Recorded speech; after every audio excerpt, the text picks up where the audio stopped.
Randy Orton began 2025 as one of WWE's most decorated active wrestlers, a beloved veteran, a 14-time world champion, an established legacy, and a definite guaranteed pop anytime he came out in front of a crowd. After a lengthy injury layoff and spinal surgery where a return to the ring was heavily in doubt, his comeback was portrayed as a significant redemption. However, the year turned out to be a gradual, uneasy decline, which felt shocking because Orton had spent 20 years as one of WWE's biggest, most trusted, and most protected stars. Throughout his injuries and his layoffs, he always came back bigger than the last time you saw him. The challenges this year weren't caused by a single disaster. They resulted from a series of injuries, booking choices, and a competitive environment with shifting priorities, leading to a sudden downfall in Orton's career? Let's get into it. It's Sportskeeda Wrestling. I'm Kevin Kellum. What do you think of Randy Orton right now in WWE? Sound off with what you would want to see him do next. The trouble or setback really began before the calendar year of 2025. In late 2024, the Viper was taken off television following a violent attack angle tied to Kevin Owens' heel turn. And Owens was red hot at the time heading into that year's Royal Rumble, and Orton was playing a supporting role. While the storyline explanation was effective and certainly played into the story that Owens had with Cody Rhodes, the concern was for Orton's back. And that back injury, once again, was a serious one that nearly sidelined his career over a year before. Context mattered because when Orton finally returned at Survivor Series 2023, the excitement was very high. Fans were thrilled to see him deliver RKOs again, but there was an underlying sense that every match came with a risk now. His return angle was intense and effective, yet immediately placed him back into a physically demanding scenario rather than easing him back into a protected role. Now, back in the mix and seeking revenge himself on Kevin Owens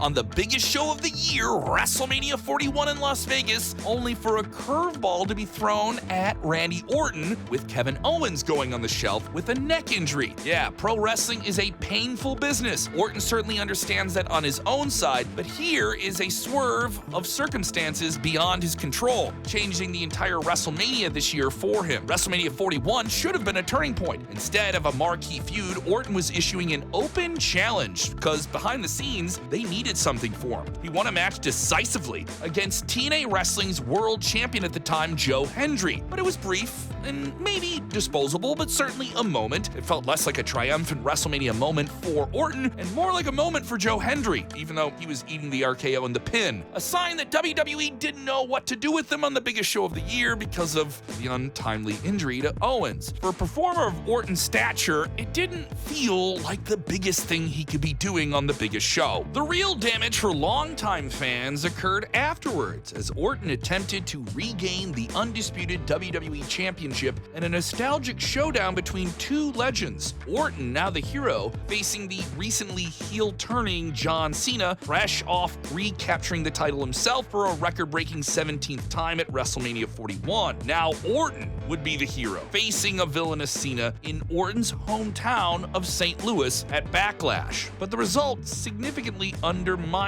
Orton. He lost in his hometown through interference and shortcuts, which is one way of protecting him, but in reality it highlighted a troubling trend. Orton was no longer seen as the top contender. He would get shots at these titles, but the match didn't lead to redemption, and it didn't give you the feeling that we were gonna get a rematch either. Instead, Orton was realigned into a crowded roster of younger talent just outside of the title scene as the champion moved on to new challengers. For the fans, it felt like the closing of a chapter in a generational defining matchup between Orton and Cena. The King of the Ring tournament briefly suggested a course correction. Orton advancing to the finals gave the impression that WWE still saw sincere value in the top-tier head-kicking Viper. However, that hope collapsed in the final match. Orton not only lost cleanly, but also appeared to suffer maybe a back-related injury in the process. The visual of Orton grimacing, moving gingerly, altering his offense mid-match was unsettling, or maybe just technical storytelling that played off the legitimate injury he already had that almost ended his career. Whether it was legitimate or exaggerated for storyline match purposes, the effect was the same. Orton suddenly looked mortal, way less than the legend killer and maybe a mortal man in the final Twilight years of his career. The loss removed him from another major accolade, and the injury scare cast doubt on how much longer he could realistically continue at a high level. Cody Rhodes was the victor and was able to be propelled from that tournament win over his old legacy faction leader in Randy Orton. Orton was again setting someone else up for a bigger moment. Even if the outcome was not ideal for Randy Orton, it was his finest match of 2025 in the limited amount of matches we saw in the calendar year from him, garnering 4.5 stars from the Wrestling Observer for their Night of Champions show stealer. From that point on, Orton's role noticeably shifted. Rather than being framed as a contender fighting uphill, he became a supporting piece in a broader attraction. His summer program leaned heavily into celebrity involvement, tag team matches with Jelly Roll, still significant, but not maybe what the hardcore fan was looking for from him. It kept him visible, but maybe diluted his aura. Instead of being a focal point, Orton was often sidelined with his own matches, waiting for hot tags or selling on the floor while others carry the action. With a wrestler whose presence once dominated any ring he stepped into, this was a jarring transformation. SummerSlam 2025 encapsulated the entire issue. Orton made history by breaking a long-standing record for appearances, a milestone that should have been celebrated as a testament to his longevity. Instead, the moment passed quietly, overshadowed by another loss and a match layout that limited his impact while playing up the involvement of others. The defeat wasn't devastating in isolation, but in the context, it kind of felt symbolic. Orton had achieved something historic, yet WWE chose not to frame it as a defining moment. The focus remained elsewhere, reinforcing the perception that Orton's best days may have been behind him. Fan reaction throughout the year, even with casual and die-hard internet-heavy fans, felt uneasy. Crowds continued to cheer Orton loudly, often louder than anyone else in his segments because they love him so much. But those reactions were tinged with a hint of frustration. Many fans felt that they were watching a legend slowly being phased out rather than properly honored. Online discourse is increasingly centered around the concern for Orton's health and confusion over his booking, which may have to play off of his status of what he can and can't do in the ring. There is sincere support amongst the WWE fandom for Randy Orton. Yeah, they still love the RKO, but the optimism of him being a main event player, it may have died out by the summer of 2025. Fans weren't asking when Orton would win again, they were asking how much longer would he be featured in these special matches, which isn't any discredit to him, it's just a real hard shift when you always considered Orton was in the main event for so long. It's also worth noting this is not the Randy Orton of old with all of those issues you may hear about in documentaries and retrospectives. Yeah, backstage there was no report of attitude issues or dissatisfaction from Randy Orton himself. In fact, everything suggested the opposite. He had signed a long-term contract, consistently had spoken freely of health and motivation being a big part of his career at this point, and that made the downturn even more striking. He had a smile on his face during a lot of this. There wasn't a veteran being pushed aside due to unreliability or disinterest. It was calculated shift by WWE to prioritize younger talent, with Orton repositioned as a gatekeeper rather than a main event attraction, which is very practical and purposeful. And this role came into sharper focus later in the year when Orton began losing to rising stars in multi-man matches and tag team matchups. These losses were clearly designed to elevate the next generation, and they also chipped away at Orton's standing. Each defeat made it harder to make him a serious threat, regardless of his past. For someone whose career was built on credibility and being a menacing threat, the erosion mattered. Still, this is Randy Orton. You could pull that trigger and make him dangerous anytime you want, right? Still, there aren't enough fans asking that question. Randy Orton's sudden downfall, or at least downgrade on the WWE card in 2025, wasn't a result of one bad decision or one unfortunate injury. Ultimately, it's a cumulative effect, a bunch of physical wear and tear, the company moving forward,